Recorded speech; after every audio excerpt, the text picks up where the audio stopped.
let's talk about excessive and too much in Tagalog. Tara!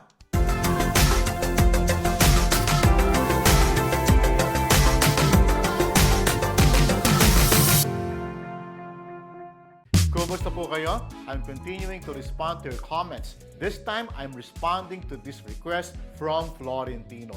He writes, talakayin po sana ninyo yung tungkol sa salitang sobra na ginagamit ngayon na dapat sana ay napaka. Salamat po. I hope that you can also discuss the word sobra that is being used today. That should be napaka. Thank you. Before we dive into our topic, please be sure that you are subscribed if you're still not by clicking on the subscribe button and the bell notification button so you'd be updated of new videos. Alright, on to our topic for today. Sobra and napaka are two different words that describe two different things but are used interchangeably to mean the same thing. What do I mean by that? Let me explain. Sobra is a word that means excessive or too much. On the other hand, napaka is a superlative that corresponds to the English very, so, or super. In modern usage, sobra is being used as a superlative similar to napaka. Hence, these words are now interchangeable. But before I talk about how they are used interchangeably, let me tell you first what sobra really is. Sobra is a root word and an adjective that means excess, excessive, too much. As an adjective, you can use it to describe the excessive nature of a subject noun. For example, ang pera ko ay sobra. Literally, my money is in excess, which is how we say, I have too much money. Ang ibinigay mo ay sobra.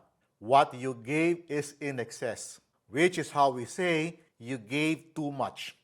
Ang sukat mo ay sobra. Your measurement is too much. Ang timbang ng bigas ay sobra. The weight of the rice is too much. Ang tulog ko ay sobra. My sleep is or has been too much, which is how we say, I slept too much or I overslept. Got it? Since Tagalog is flexible, we can flip it to this pattern, which is more casual. Sobra ang pera ko. My money is in excess or I have too much money. Sobra ang ibinigay mo. What you gave is in excess or you gave too much. Sobra ang sukat mo. Your measurement is too much. Sobra ang timbang ng bigas. The weight of the rice is too much. Sobra ang tulog ko. I slept too much or I overslept. Sobra ang asukal sa kape mo. The sugar in your coffee is too much, which is how we say you put too much sugar in your coffee. Sobra ang tuwa ni Marie. Marie's joy is overflowing. We use the indirect marker ni in ni Marie because it describes the joy of Marie. I have reviewed this in episode 116 and 117. You may check it out to review. The link is in the description box down below. And here's our last example. Sobra ang lungkot ni Ariana. Ariana's sadness is too much. Ayos ba? Hindi naman mahirap, di ba? It's not too hard, right? Now, you can increase the intensity of sobra by reduplicating sobra to sobra-sobra. This describes the super excessive nature of the subject noun. Here are some examples. Sobra-sobra ang pagmamahal ko sa iyo. My love for you is way too much, which is how we say, I love you too much. Sobra-sobra ang ibinigay ni June kay Ed. The thing that June gave Ed is way too much. Or, June gave Ed too much. Sobra-sobra ang tiwala ko sa iyo. My trust for you is way too much. Or, I trust you very, very much. Sobra-sobra ang pag-aalala ng nanay ni Anton.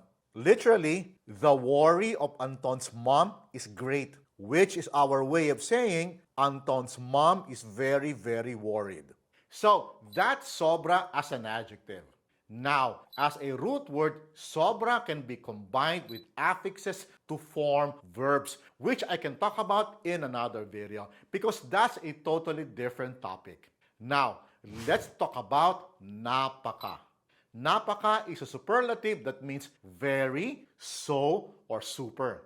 It is a prefix that functions like an adverb as it modifies the word that comes after it, which is generally a root word. And since napaka is a prefix, it is connected with the root word. Let me cite some examples. Napakabait niya. He or she is very nice. Or, he or she is so nice. Or, he or she is super nice.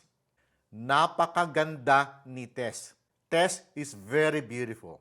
Napaka is an object-focused prefix. That is why it uses the group 2 personal pronoun niya and the indirect marker ni. Alright? Moving on. Napakatangkad ni LeBron James. LeBron James is super tall. Napakabagal mo.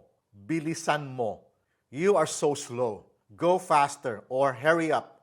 Napakasinungaling ni Peter.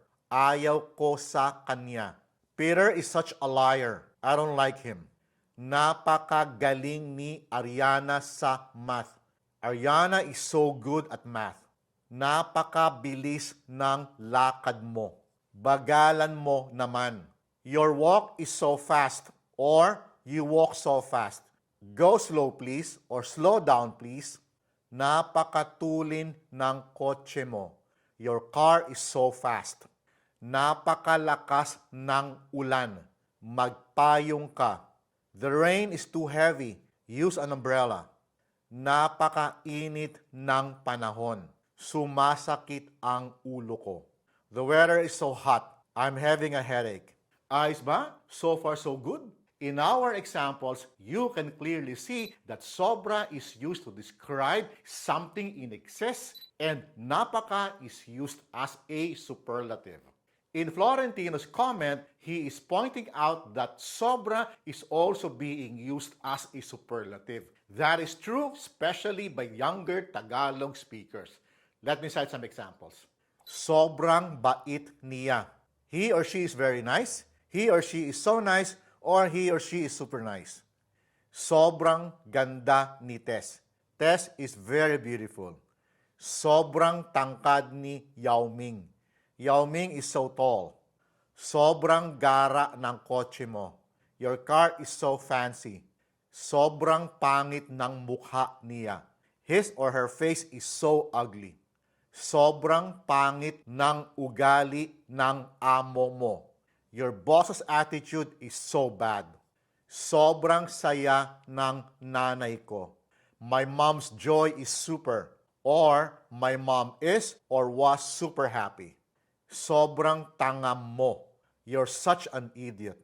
Now, if you remember the video on the case marker, ang, you will remember that ang can be used as an adjective intensifier. Like, ang bait mo. Ang ganda mo. You can do the same with sobra and napaka. Sobrang bait mo. Sobrang ganda mo. Napakabait mo. Napakaganda mo. As I have mentioned earlier, sobra is also a root word that can be combined to create verbs. I will talk about that in the next video, so be sure to catch that. Also, I will have to talk more about superlatives as it is part of the degrees of comparison. Like how do we say good, better, best in Tagalog? I will talk about that in another video as well. I hope you learned something new in this video, and if you did, please click the like button because that will help this video or this channel to be recommended to more people, thus helping this channel grow. If you have some questions on Tagalog, please write it down in the comment section down below, and I will do my best to respond. Alright, I will see you again soon. Maraming salamat po at hanggang sa susunod.